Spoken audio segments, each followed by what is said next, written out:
บัดที่นี่ขอนำทุกท่านมาชมการแข่งขันกีฬาเทคบอลเนาะโดยว่ากันว่ากีฬาชนิดนี้ดังระดับโลกไปแล้วและโดยว่ากันว่าในเกมกีฬาชนิดนี้นักกีฬาแห่งประเทศไทยดังไกลระดับโลกไปแล้วกับเกมกีฬาอันนี้โดยเฉพาะกับลูกที่ว่าขึ้นฟาดกลางอากาศนี่แหละในเกมนัดนี้ทีมชาติไทยขึ้นฟาดลูกกลางอากาศจนบราซิลในห้องเคาะชีวิตไปตามๆกันเลยทีเดียวและผู้บรรยายในเกมนี้บอกว่าน่าทึ่งสุดๆเริ่มเกมมาเนาะเป็นทางของทีมชาติไทยที่เปิดเกมก่อนมาจังหวะนี้ทีมชาติไทยมงมาบราซิลพักออกมาจังหวะนี้เสียดเข้าไปโอ้โหแต่สุดท้ายบุรงกอบเนาะ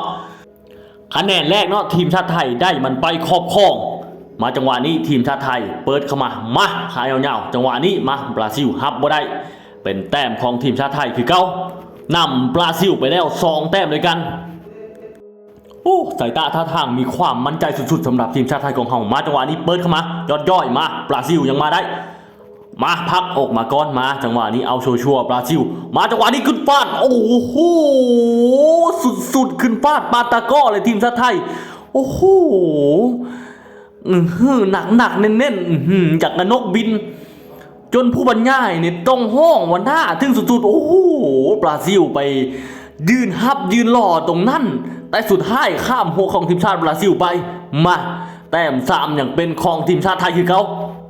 มาจังหวะนี้บราซิลพักออกมาเน้นมายอดย่อยไปก้อนโอ้โหแต่สุดท้ายมันบลงที่โต๊ะเป็นแต้มของบราซิลไปมาบราซิลเซิร์ฟมาอีกครั้งทีมชาติไทยโอ้แต่สุดท้ายโบข้ามกำแพงไปฟังนั่นเนาะถือว่าเป็นกติกาของเกมกีฬาชนิดนี้เนาะถ้ามันโบข้ามก็เริ่มเกมไม่เริ่มเชิญไม่ในทันทีสุดๆนะขึ้นไปเมื่อกี้นี่นะมาบราซิลพักโฮมาจังหวะนี้ทีมชาติไทยขึ้นไปอีกแล้วแต่สุดท้ายลูกนี้บ่รอดจังไรก็เรียบร้อยทีมชาติไทยลูกนี้เนาะหนักแน่นนะทีมชาติไทยอ่ะทั้งโลกเนี่ยทึ่งเลยกับทีมชาติไทยมันโอ้โหบินขึ้นไปได้จังไรอย่างกับนกนะอย่างกับมีปีกมาบราซิลมาจังหวะนี้มาชัวร์ไปก่อนชัวร์มาพักอกมาโอ้โหบราซิลมาคือกันนะเน้นหนักคือกันนะโหซุยจังหวะนี้สุดๆบราซิลมาจังหวะนี้บราซิลเซิร์ฟมาทีมชาติไทยขึ้นอีกแล้ว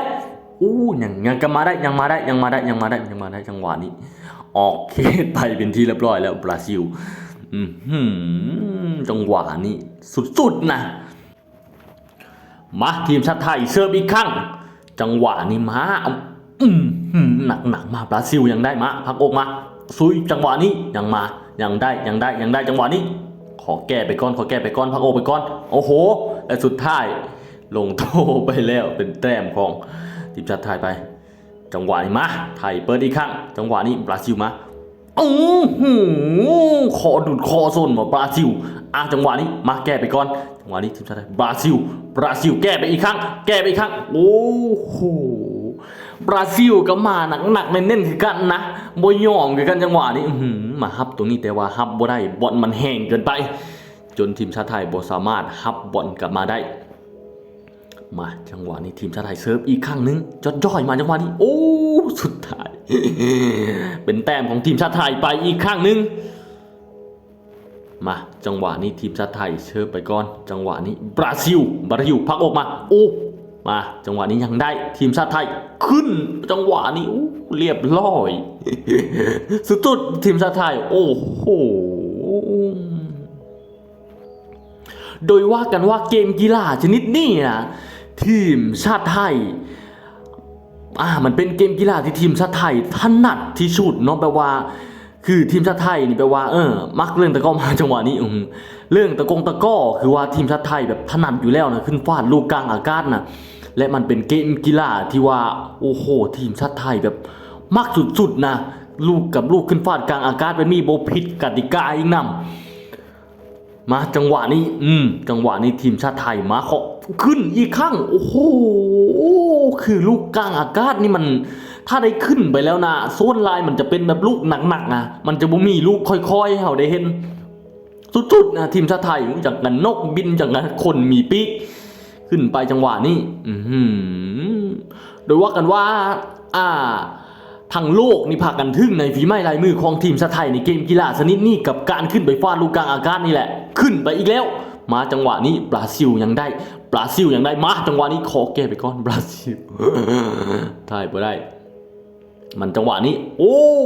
ยังวะอ๋อมันโบลงกับโต๊ะนี่มันโบลงกับโต๊ะถือว่าเป็นแต้มของฟังนั่นไปทันทีมาบราซิลเซิร์ฟอีกครั้งโอ้ไปก่อนมงไปก่อนจังหวะนี้คะแนนในตอนนี้เนาะเอาฟาดอีกแล้วทีมชาติไทยนำอยู่10คะแนนต่อ4คะแนนในตอนนี้มาจังหวะนี้ยังได้บราซิลขอแก้ไปก่อนแก้โอ้โหยังหนักแน่นนิดขอแก้พักอกไปก่อนจังหวะนี้มาแก้มาโอ้โหสุดท้ายอย่างว่าเมื่อกี้ บราซิลเป็นแต้มของทีมชาติไทยเมื่อกี้นี้มาเกมยังดำเนินไปต่อมาทีมชาติไทยขอเสิร์ฟอีกข้างนึงจังหวะนี้จังหวะนี้บราซิลยังแก้มาดุดโอ้ยยังเป็นแต้มของบราซิลไปทีมชาติไทยเนาะเสิร์ฟมาอีกครั้งจังหวะนี้มาทีมชาติไทยมาขอพักโอ้โหโบข้ามมาสุดท้ายเป็นแต้มของฝั่งทีมชาติไทยไปทีมชาติไทยนำในตอนนี้12คะแนนต่อ6คะแนนเนาะทีมสเปนมันเป็นจบเกมในทันทีเนาะทีมชาติไทยเป็นฝ่ายชนะทีมชาติบราซิลไปได้โดยคะแนน12คะแนนต่อ6เนาะก็ถือได้ว่าเป็นเกมที่ว่ามันเดือดดาลสุดๆและเป็นเกมที่ว่าทีมชาติไทยมักที่สุดเป็นเกมที่คนไทยมักที่สุดเลยก็เป็นเกมกีฬาชนิดที่ว่าเป็นเกมเป็นเกมที่ว่าเป็นเกมของนักกีฬาทีมชาติไทยที่ว่าถนัดที่สุดเนาะกับการขึ้นฟาดลูกกลางอากาศนี่แหละมันบ่ผิดกติกานำเนาะก็ถือได้ว่าสุดๆไปเลยทีมชาติไทยในตอนนี้ก็ถือได้ว่ายอมรับ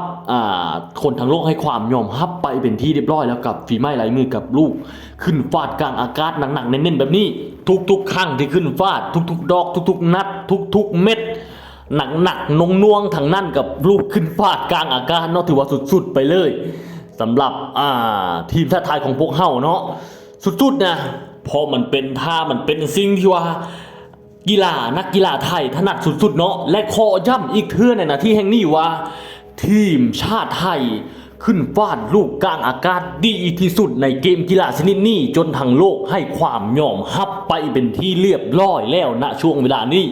ย้ำอีกเทื่อว่าจนทั้งโลกให้ความยอมรับกับทีมชาติไทยไปเป็นที่เรียบร้อยแล้วกับเกมกีฬาชนิดนี้กับลูกขึ้นฟาดกลางอากาศทั้งโลกบอกว่าน่าทึ่งสุดๆนี่คือฝีไม้ลายมือของทีมชาติไทยกับเวทีระดับโลกเนาะและนี่คือข้างๆสนามเอ็ดวันที่จะมาอัปเดตข่าวสารการกีฬาให้ทุกท่านฟังในนาทีแห่งนี้เป็นอย่างไรก็อย่าลืมกดไลค์กด Subscribe ให้กับข้างๆสนามเอ็ดวันและข้างๆสนามเอ็ดวันเป็นสื่อกีฬาแรกในประเทศลาวที่อัปเดตข่าวสารการกีฬาอยู่เป็นประจำและเป็นช่องข่าวกีฬาแรกในประเทศลาวที่เขียนภาษาไทยว่าข้างๆสนามเอ็ดวันจังไรก็ฝากพี่น้องกดไลค์กด Subscribe ให้กับข้างๆสนามเอ็ดวันนำ